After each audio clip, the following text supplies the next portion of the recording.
Israel എന്താണ് നേടിയത്? സ്ത്രീകളെയും കുഞ്ഞുങ്ങളെയും കൊന്നു തള്ളി എന്നല്ലാതെ ചുരുട്ടിക്കൂട്ടു എന്ന് പറഞ്ഞ ഹമാസിന് മുന്നിലേക്ക് ഒരു സമാധാനക്കാരായിട്ടുകൊണ്ട് അവരെ മറുപടിക്കായി കാത്തു നിൽക്കുന്നു. ഇസ്രായേൽ ഒന്നും നേടിയില്ല. ഇസ്രായേലിനെ ആക്രമിക്കുമ്പോൾ എന്താ നേടുന്നത്? ഇസ്രായേലിന് ലാഭമൊന്നുമില്ല. ഇസ്രായേലിന് ആകെ ഒരു ലാഭം October 7 നടന്നതുകൊണ്ട് യുവമാരുടെ ഈ തുരങ്കങ്ങളും അപ്പുറമുള്ള ഹിസ്ബുള്ളയുടെ തുരങ്കങ്ങളും ബാക്കിയുള്ള എല്ലാം നെഗോഷിയേറ്റ്. പിന്നെ ഇറാൻ ഒരു അത്യാവശ്യം വേണമെന്ന് ഒരു ഡോസ് കൊടുക്കാൻ പറ്റി. പിന്നെ എല്ലാം ഒന്ന് സെറ്റിലാക്കാൻ പറ്റി. അതാണ് ഇസ്രായേലിനുണ്ടായ നേട്ടം. പിന്നെ ഹമാസ് എന്ന് പറയുന്നത് ഞാൻ പറഞ്ഞില്ലേ, ഹമാസ് ഈ സിവിലിയൻ പോപ്പുലേഷനുമായിട്ട് മിങ്കിൾ ചെയ്തുകൊണ്ട് ഇപ്പം ടണലിരിക്കുന്നു, യുദ്ധം ചെയ്യാൻ തയ്യാറല്ലാത്ത ആരെങ്കിലും ഓരോ മനുഷ്യൻ മരിക്കുമ്പോഴും അത് പൊക്കി വെച്ചുകൊണ്ട് ലോകമെമ്പാടും ഉമ്മത്ത് യുദ്ധം ചെയ്യുന്നു. ഉമ്മത്താണല്ലോ യുദ്ധം ചെയ്യുന്നത്, ഹമാസ് അല്ലല്ലോ. ഉമ്മത്ത് യുദ്ധം ചെയ്യുന്നുണ്ട്. അതെന്താണ് ഹമാസിന്റെ നേട്ടം? ഇസ്രായേൽ ഏറ്റവും കുറച്ച് ആളുകളെ കൊല്ലാണ്. ഈ 65 എന്ന് പറഞ്ഞത് ഇസ്രായേൽ ആയതുകൊണ്ടാണ് 65 ആയത്. അപ്പൊ പുട്ടിന്റെ റഷ്യ ഒക്കെ ആയിരുന്നു എന്ന് ആലോചിക്കാം. പുട്ടിന്റെ കണക്ക് ലക്ഷങ്ങളിലും മില്യൺസിലാണ് പുട്ടിന് കണക്കേണ്ടത്. ഇസ്രായേൽ ആയതുകൊണ്ടാണ് ഈ മരണനിരക്ക് ഇത്രയും കുറഞ്ഞത്. ഉറപ്പാണ്, യാതൊരു സംശയമില്ല.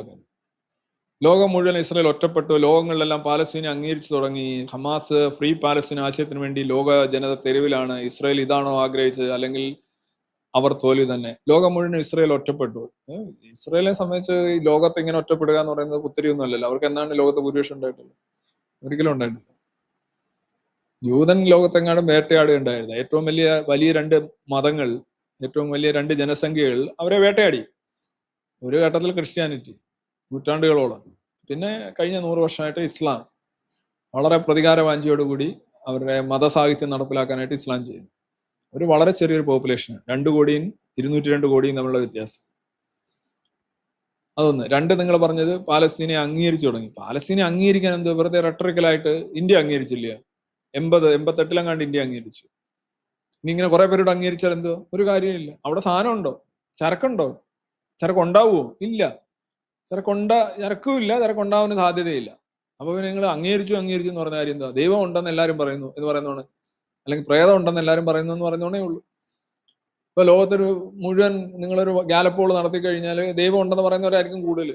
എന്ന് വെച്ച് സോ വാട്ട്? ഒരു കാര്യമില്ല. പിന്നെ ഇസ്രായേൽ ഒറ്റപ്പെട്ടു. ഇസ്രായേൽ അത് പ്രതീക്ഷിച്ചാണ്. അത് പണ്ടേ, ഇപ്പോഴല്ല, ഇത് പണ്ടും ഇങ്ങനെ തന്നെയാണ്.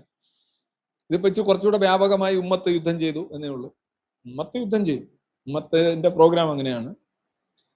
പിന്നെ ഇസ്രായേൽ ഇതാണോ ആഗ്രഹിച്ചത്?